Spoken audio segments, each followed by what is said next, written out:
नमस्कार दोस्तों, मैं दिलीप कुमार। दोस्तों, बीएसएससी प्रथम इंटर स्तरीय बहाली से संबंधित न्यू एनसीएल को लेकर पटना हाई कोर्ट में जो केस चल रहा था उसकी आज सुनवाई हुई और पहले तो पूरी उम्मीद थी कि आज सुनवाई पूरी हो जाएगी और एक दो दिन में अंतिम फैसला भी आ जाएगा।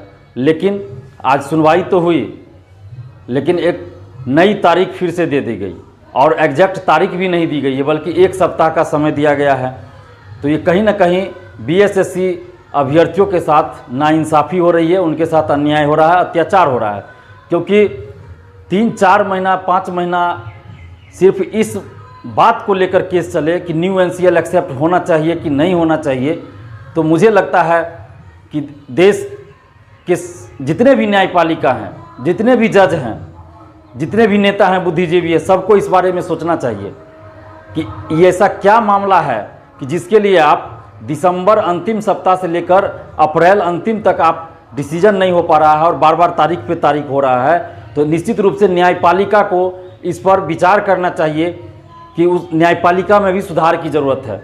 और आज जो एक सप्ताह का समय दिया गया है, अब पिटिशनर के वकील ने समय मांगा, बीएसएससी के वकील ने समय मांगा या जज साहब ने खुद दिया, ये मैं वहाँ मौजूद नहीं था इसलिए मैं ये नहीं कह सकता। लेकिन जो बातें मैंने सुनी हैं और जो जानकारी मुझे मिली है उसके अनुसार जज साहब ने एक सप्ताह का समय दिया है कि सुप्रीम कोर्ट का कोई डिसीजन है एनसीएल से संबंधित, उसको पढ़ने के लिए, उस केस का स्टडी करने के लिए मैंने पिटिशनर के वकील को उस केस का स्टडी करना है और इसके लिए एक सप्ताह का समय जज साहब ने दिया, जैसा कि मुझे जानकारी मिली है। मैं फिर बार बार ये बात बोल रहा हूँ कि मैं कोर्ट में मौजूद नहीं था, मुझे जो जानकारी मिल रही है वही बात मैं बता रहा हूँ। अब इसमें क्या सच्चाई है नहीं है ये मैं भी नहीं कह सकता, लेकिन जो जानकारी मिली है उसके अनुसार जज साहब ने खुद एक सप्ताह का समय दिया। न तो बीएसएससी के वकील ने और न ही पिटिशनर के वकील ने कोई समय मांगा। जज साहब ने एक सप्ताह का समय दिया कि सुप्रीम कोर्ट में इससे संबंधित कोई केस चल रहा था, एनसीएल से संबंधित थे, उस केस का स्टडी करने के लिए, उसका जजमेंट क्या है, उस केस में क्या था, उसका स्टडी करने के लिए एक सप्ताह का समय दिया गया है। तो अब इसमें मैं फिर दोहरा रहा हूँ ये बात कि मुझे जो जानकारी मिली है वही मैं बता रहा हूँ, क्योंकि मैं तो कोर्ट में मौजूद था नहीं, तो एग्जैक्ट क्या हुआ ये मैं भी नहीं जानता। बस जो जानकारी मिली है वही मैं आप लोगों से शेयर कर रहा हूँ। लेकिन कहीं ना कहीं न्यायपालिका को इस पर विचार करना चाहिए कि ऐसे मामलों में इतनी लेट लतीफ़ी क्यों होती है और न्यायपालिका में सुधार की बहुत आवश्यक है, बहुत आवश्यकता है न्यायपालिका में सुधार की। क्योंकि हम लोग पहले भी देख चुके हैं, चाहे वो बीपीएससी का केस हो, दरोगा बहाली से संबंधित हो, या फिर बीएसएससी से ही पूर्व में जो बहुत सारा केस हुआ था, तो बहुत लेट लतीफ़ी होती है। आखिर स्टूडेंट्स से जुड़े मुद्दों पे ही पटना हाई कोर्ट में इतना लेट लतीफ़ी क्यों होता है? एक तो बहाली नहीं आती है, बिहार में बहाली आती है तो 7 साल 8 साल लग जाता है, धांधली होती है। और उसके बाद भी अगर कोई न्याय के लिए कोर्ट जाए तो कोर्ट में भी अगर समय लग जाए, ज़्यादा समय, तो फिर मुझे लगता है कि न्यायपालिका को इस पे तो गंभीर रूप से विचार करना चाहिए, गंभीरतापूर्वक विचार करना चाहिए। क्योंकि कोर्ट के बारे में हम लोग ज़्यादा बोल भी नहीं पाते हैं, ये आप लोग भी जानते हैं कि कोर्ट के बारे में ज़्यादा बोलना उचित नहीं होता है, नहीं तो अवमानना का नोटिस आ जाएगा, मानहानि का मुकदमा हो जाएगा, अवमानना के आरोप में पटना हाई कोर्ट द्वारा केस थोप दिया जाएगा हमारे ही ऊपर। लेकिन कहीं ना कहीं मैं तो ये कहूँगा कि अगर न्याय देर से मिलता है, अगर न्याय देर से मिले तो वो न्याय नहीं कहलाता, वो भी एक तरह से अन्याय है। तो पटना हाई कोर्ट को इस बारे में सोचना चाहिए। झारखंड में, यूपी में, राजस्थान में जब स्टूडेंट्स का मैटर जाता है वहाँ के हाई कोर्ट में, तो फिर वहाँ तुरंत सुनवाई कैसे हो जाती है, तुरंत फैसला कैसे आ जाता है? तो पटना हाई कोर्ट को भी इस पर सोचना चाहिए कि 5 महीना और 4 महीना ऐसे मामलों में अगर लग जाता है और कोई डिसीजन नहीं हो पाता है तो ये बहुत गंभीर मुद्दा है। ये छोटा मोटा मुद्दा नहीं है, 1-2 स्टूडेंट्स का तो बात नहीं है, यहाँ पे हजारों स्टूडेंट्स के भविष्य और उनकी ज़िंदगी का सवाल है। तो पटना हाईकोर्ट को निश्चित रूप से इस पर सोचना चाहिए। और अभी एक सप्ताह का समय दिया गया, अभी फिर से कोई तारीख नहीं दी गई है। पिछले बार भी 2 मार्च को सुनवाई होनी थी, नहीं हुआ, 9 मार्च को गया, लिस्टिंग मेंशनिंग ये सब करवाना पड़ता है। फिर आपको 6 अप्रैल को सुनवाई होनी थी, नहीं हुआ, आज हुई है सुनवाई, आपको 21 अप्रैल को सुनवाई। अब सोचिए 6 अप्रैल से जिस केस की सुनवाई 6 अप्रैल को होनी थी, डेट दिया गया था पटना हाईकोर्ट के द्वारा ही, और उस केस की सुनवाई 6 अप्रैल को न होकर 21 अप्रैल को हुई, और फिर से आज 1 सप्ताह का समय दे दिया गया, और फिर अब पता नहीं नेक्स्ट हियरिंग कब होगी, वो डेट क्या होगा, फिर लिस्टिंग मेंशनिंग ये सब का झमेला लगेगा।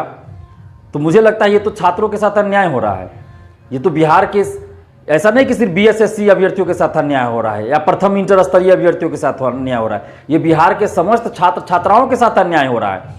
क्योंकि सिर्फ इस मामले में नहीं, बहुत सारा केस ऐसा है जो 2020 में केस हुआ, 2021 में हुआ, आज तक एक हियरिंग नहीं हुआ उस केस के। हम लोग जानते हैं बहुत सारा ऐसा केस स्टूडेंट्स ने किया था, चाहे वो दरोगा बहाली से संबंधित हो या पूसा एग्रीकल्चर से संबंधित हो या और भी बहुत सारा मुद्दा है। बीएसएससी से यही प्रथम इंटर स्तरीय बहाली का ही एक केस पीटी का चल रहा है, तो अभी तक हियरिंग नहीं हो पाती है, एक भी हियरिंग नहीं होता है। ऐसा क्यों होता है? तो ये सब पे त्वरित कार्रवाई होनी चाहिए थी। सरकार को भी इस पे कुछ बोलना चाहिए, कुछ दिशा निर्देश अपनी तरफ से अपील करना चाहिए, और कोर्ट को भी चाहिए था कि इस ऐसे मामलों में जल्द से जल्द सुनवाई हो, जल्द से जल्द डिसीजन आना चाहिए। और अभी हम कोर्ट के बारे में क्या बोले, ज़्यादा बोल भी नहीं पाते हैं, आप लोग भी समझते हैं मजबूरी है कोर्ट के बारे में बोलने में। तो लेकिन इसका मतलब ये नहीं होता है कि आप न्याय के लिए वहाँ लोग जाए और आप कोर्ट में ही देरी से न्याय हो तो वह न्याय ही कहलाएगा। तो इसलिए मैं अपील करता हूँ कि पटना हाई कोर्ट को इस ऐसे मामलों पे गंभीरतापूर्वक विचार करनी चाहिए कि इतनी देरी क्यों होती है। आखिर पटना हाई कोर्ट में इतनी देरी क्यों होती है ऐसे मामलों की सुनवाई होने में? क्या सरकार की कोई साजिश है, या क्या सरकार के दबाव में पटना हाई कोर्ट काम कर रहा है?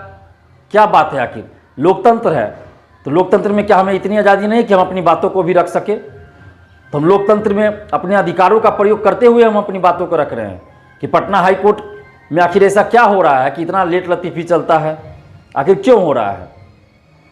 तो ये बहुत गंभीर विषय है। ये आज प्रथम इंटर स्तरीय बहाली का ही सिर्फ बात नहीं है, मैं पूरे शिक्षा व्यवस्था की बात कर रहा हूँ कि जब जब पटना हाई कोर्ट में ऐसे मामलों पे सुनवाई होती है तो लेट लतीफ़ी क्यों हो जाती है? तो इसके निश्चित रूप से कोई ना कोई साजिश चल रहा है, या तो सरकार साजिश कर रही है, कुछ ना कुछ तो खेल चल रहा है। तो इसलिए चाहिए पटना हाई कोर्ट को कि छात्रों का विश्वास बना रहे पटना हाई कोर्ट पे, जनता का विश्वास बना रहे पटना हाई कोर्ट पे, तो ऐसा डिसीजन दे, इस तरह से कार्य होना चाहिए पटना हाई कोर्ट में। नहीं तो फिर धीरे धीरे होगा पटना हाई कोर्ट पर से छात्रों का और आम जनता का विश्वास उठ जाएगा। तो पटना हाई कोर्ट को गंभीरतापूर्वक ऐसे मामलों पे विचार करना चाहिए। और आप तमाम छात्रों से, हम छात्राओं से भी यही कहना चाहेंगे कि कोर्ट का मामला है तो हम भी ज़्यादा कुछ नहीं बोल पा रहे हैं, लेकिन आप लोग अगर कोई लगता है कि कुछ इसमें किया जा सकता है तो आप लोग हमें भी बताइए। अगर आप लोग के लिए हम कुछ कर पाएंगे तो हमें खुशी होगी। लेकिन जब कोर्ट में केस चल रहा है तो मुझे नहीं लगता कि मैं भी कुछ कर पा रहा हूँ। मैं कुछ करने की स्थिति में मैं भी खुद नहीं हूँ, क्योंकि कोर्ट में मामला है। जब तक कोर्ट में चलेगा तो हम लोग कुछ कर ही नहीं सकते हैं, मजबूरी है।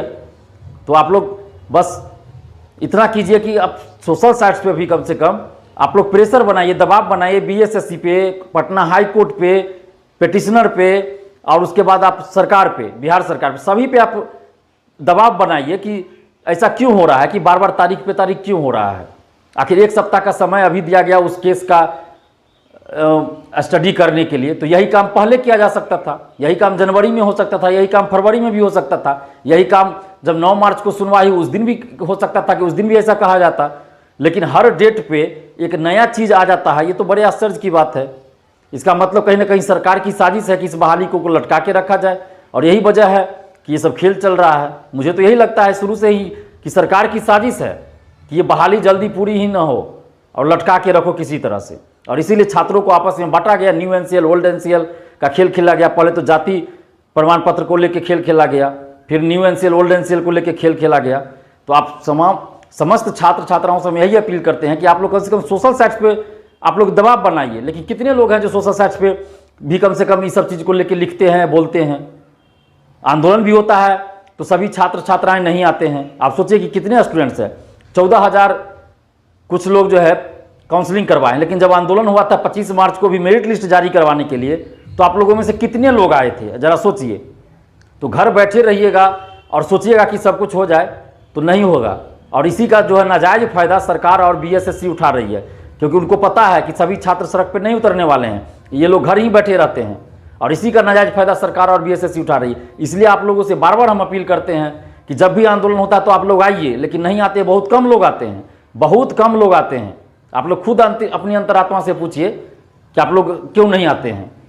अगर जब भी आंदोलन हुआ, अगर उस समय सभी लोग आ जाते, अगर 50% भी स्टूडेंट आ जाते ना, जितना इस बहाली में है 50% भी आ जाते ना, तो आज ये नौबत नहीं आती, कोर्ट कचहरी का चक्कर ही नहीं लगता और इतना लेट लतीफ़ी नहीं होता इस बहाली में। लेकिन जब भी आंदोलन होता है तो अधिकतर लोग घर बैठे रहते हैं, बहुत कम लोग आंदोलन में आते हैं और इसका नाजायज़ फायदा आयोग और सरकार उठा रही है।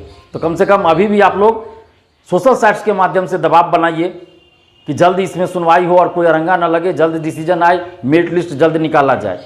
या अभी भी आप लोग दबाव बनाइए कि बीएसएससी मेरिट लिस्ट जारी कर दे, बीएसएससी मेरिट लिस्ट जारी कर दे। जब इस तरह का चल रहा है खेल तो ठीक है, आप न्यू एनसीएल ओल्ड एनसीएल का जब तक डिसीजन नहीं होता है तब तक आप रोक के रखिए, बाकी लोग का रिजल्ट आप जारी कर